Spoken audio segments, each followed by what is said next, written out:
Copy that, ready, send some over.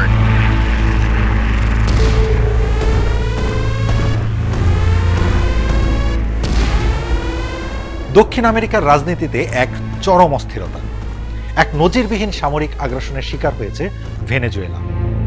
যুক্তরাষ্ট্রের president Donald Trump ঘোষণা করেছেন যে মার্কিন বাহিনী ভেনেজুয়েলায় বড় পরিসরে হামলা চালিয়ে দেশটির প্রেসিডেন্ট নিকোলাস মাদুরো ও তার স্ত্রীকে আটক করে দেশের বাইরে নিয়ে এসেছে। এই খবর নিশ্চিত করেছে মার্কিন কর্মকর্তাদের বরাত দিয়ে সিবিএস নিউজও। হামলার পরপরই ভেনেজুয়েলা জুড়ে জাতীয় জরুরি অবস্থা জারি করা হয়েছে। কিন্তু প্রশ্ন হলো, এই অভিযানের পেছনের শক্তি কারা এবং এর উদ্দেশ্যই বা কি? ডেল্টা ফোর্সের অপারেশন এবং ট্রাম্পের ঘোষণা। এই সফল অভিযানের নেতৃত্ব দিয়েছে মার্কিন সেনাবাহিনীর একটি বিশেষ unit, delta force. Delta force হলো যুক্তরাষ্ট্রের সামরিক বাহিনীর শীর্ষ সন্ত্রাসবিরোধী ইউনিট।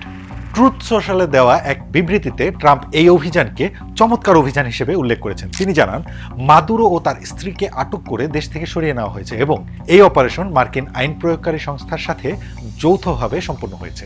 যদিও ট্রাম্প বহুদিন ধরেই ভেনেজুয়েলায় স্থল অভিযানের ব্যাপারে হুমকি দিয়ে আসছিলেন, তবুও মাদুরোকে কিভাবে ধরা হয়েছে বা কোথায় নিয়ে যাওয়া হয়েছে সে বিষয়ে তিনি বিস্তারিত কিছুই জানাননি। উল্লেখ্য, মাদুরোকে গ্রেপ্তারে সাহায্য করার তথ্যের জন্য যুক্তরাষ্ট্র $5 কোটি পুরস্কারের ঘোষণা করেছিল।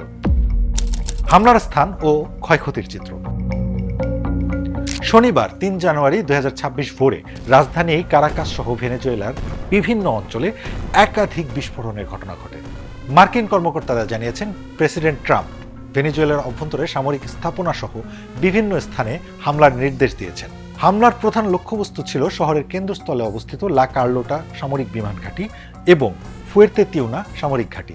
ফুয়ের্তে তিউনা ঘাঁটিটিকেই প্রেসিডেন্ট মাদুরোর দীর্ঘদিনের বাসস্থান বলে মনে করা হচ্ছিল। ভেনেজুয়েলার প্রতিরক্ষা মন্ত্রী ভ্লাদিমির পাদ্রিনো জানিয়েছেন, তারা এই বিমান হামলায় নিহত এবং আহতদের তথ্য সংগ্রহ করছেন। তিনি অভিযোগ করেন, হামলায় বেসামরিক এলাকাও ক্ষতিগ্রস্ত হয়েছে। কেন এই হামলা? এখন আসা যাক মূল প্রশ্নে, যুক্তরাষ্ট্র কেন এই হামলা চালালো?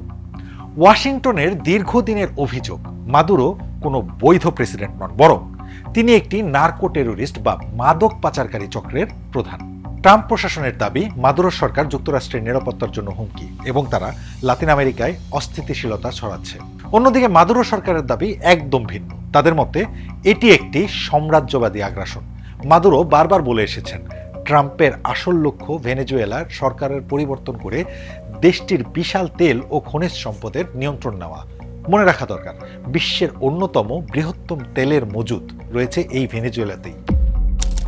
রাজনৈতিক অনিশ্চয়তা এবং ভবিষ্যতের পথ।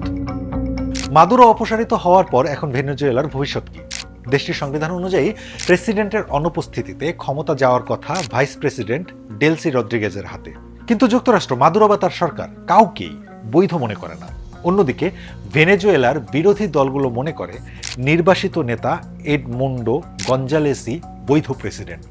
ফলে ক্ষমতার এই লড়াইয়ে ভেনেজুয়েলা এখন এক চরম অনিশ্চয়তার মুখে। আর বিশ্ববাজারে তেলের দাম, এই অস্থিতিশীলতা বিশ্বের জ্বালানির বাজারে বড় ধরনের অস্থিরতা তৈরি করতে পারে বলে আশঙ্কা করছেন অর্থনীতিবিদেরা। ট্রাম্পের দাবি যদি শতভাগ সত্য হয়, তবে এটি হবে 21 শতকের ইতিহাসে অন্যতম বড় এক ভূরাজনৈতিক ক্ষমতার পরিবর্তন। এমন আরও ভিডিও পেতে ভিজিট করুন prothomalo.com/video, ফলো করুন প্রথম আলো ফেসবুক পেজ এবং সাবস্ক্রাইব করুন প্রথম আলো সবগুলো ইউটিউব চ্যানেল। থাকুন ভালোর সাথে, আলোর পথে।